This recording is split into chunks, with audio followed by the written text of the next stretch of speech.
Assalamualaikum warahmatullahi wabarakatuh.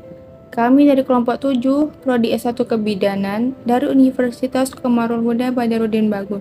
Perkenalkan, nama saya Rizky Lia Mindriani sebagai moderator. Jadi, pada kesempatan kali ini kami akan menjelaskan sedikit tentang materi model-model perilaku kesehatan. Sebelum kita lanjut ke materi, saya akan memperkenalkan nama-nama kelompok terlebih dahulu. Pemateri pertama yang akan disampaikan oleh saudari kita, Cahyari Datunisa. Pemateri kedua yang akan disampaikan oleh saudari kita, Saidah Harmelia. Dan pemateri ketiga yang akan disampaikan oleh Amrina Rosyada.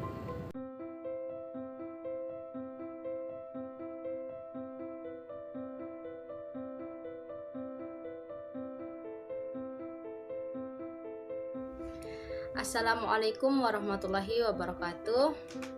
Perkenalkan, nama saya Cahyari Datunisa. Di sini saya akan menjelaskan paparan dari materi model-model perilaku kesehatan. Yang pertama tentang ilmu kesehatan. Jadi, ilmu kesehatan adalah ilmu dan seni pencegahan penyakit, memperpanjang hidup dan meningkatkan kesehatan fisik dan efisien melalui usaha yang terorganisir dari masyarakat untuk sanitasi lingkungan. Usaha-usaha untuk meningkatkan kesehatan. Yang pertama, perbaikan sanitasi lingkungan. Yang kedua, pemberantasan penyakit-penyakit menular. Yang ketiga, pendidikan untuk kebersihan perorangan. Yang keempat, perorganisasian pelayanan-pelayanan medis dan perawatan untuk diagnosis dini dan pengobatan. Yang kelima, pengembangan rekayasa sosial untuk menjamin setiap orang terpenuhi kebutuhan hidup yang layak dalam memelihara kesehatannya.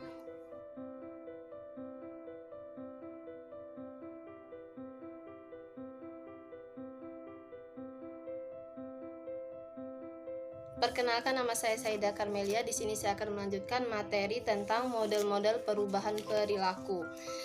Di sini terdapat faktor internal dan faktor eksternal. Faktor internal adalah faktor yang ada dalam diri individu.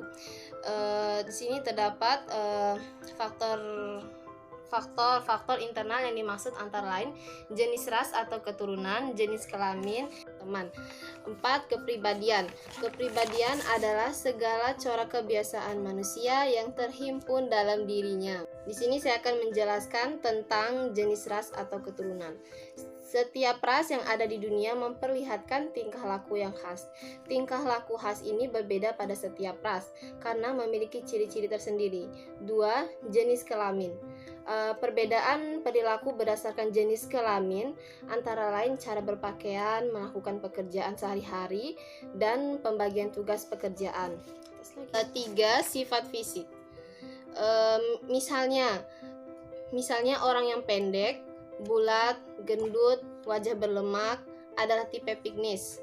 Kepribadian adalah corak kebiasaan manusia yang terhimpun dalam dirinya, yang digunakan untuk bereaksi serta menyesuaikan diri terhadap segala rangsang bagian datang dari dalam dirinya maupun dari lingkungannya, sehingga corak dan kebiasaan itu merupakan suatu kesatuan fungsional yang khas untuk manusia itu.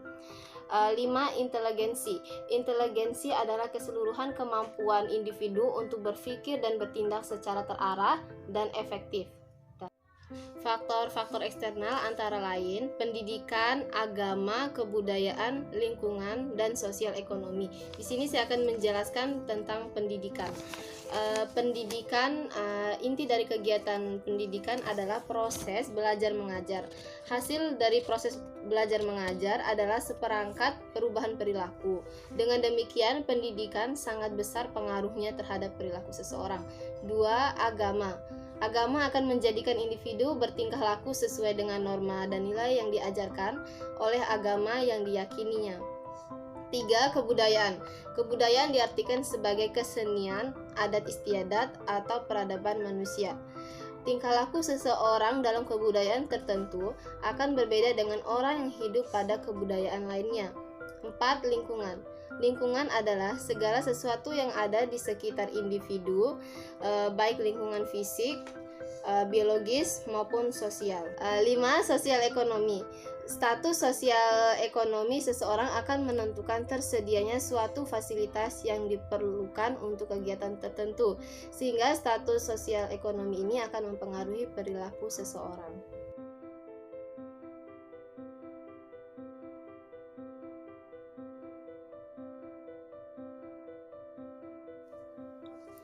Ya, Assalamualaikum warahmatullahi wabarakatuh. Baiklah, saya akan melanjutkan dari pemaparan teman-teman yang tadi mengenai tahap-tahap perubahan perilaku. Yang pertama dari segi perubahannya itu dari segi pengetahuan, yaitu seorang individu akan mengadopsi perilaku apabila terlebih dahulu ia tahu arti manfaat perilaku. Contohnya itu seperti ibu hamil yang konsultasi masalah kehamilannya itu ke dokter kehamilan. Nah, terus kedua yaitu dari tahap perubahannya itu dari sikap atau perilaku, yaitu sikap merupakan perilaku tertutup. Setelah seorang diberikan stimulus atau objek, proses selanjutnya dia akan menilai atau sikap terhadap stimulus atau objek kesehatan tersebut. Terus yang tahap berikutnya dari perubahan perilaku adalah lingkungan. Dari lingkungan itu tahap di mana perubahan dengan menekankan pada latar belakang individu yang terlibat dalam suatu perubahan dan lingkungan di mana perubahan tersebut dilaksanakan. Baik, lingkungan itu mencakup apa saja?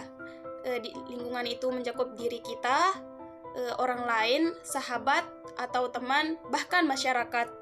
Terus, sikap kita juga akan dipengaruhi oleh peningkatan ilmu pengetahuan seiring berjalannya waktu atau peningkatan ilmu teknologi, maka pengetahuan juga otomatis akan lebih meningkat.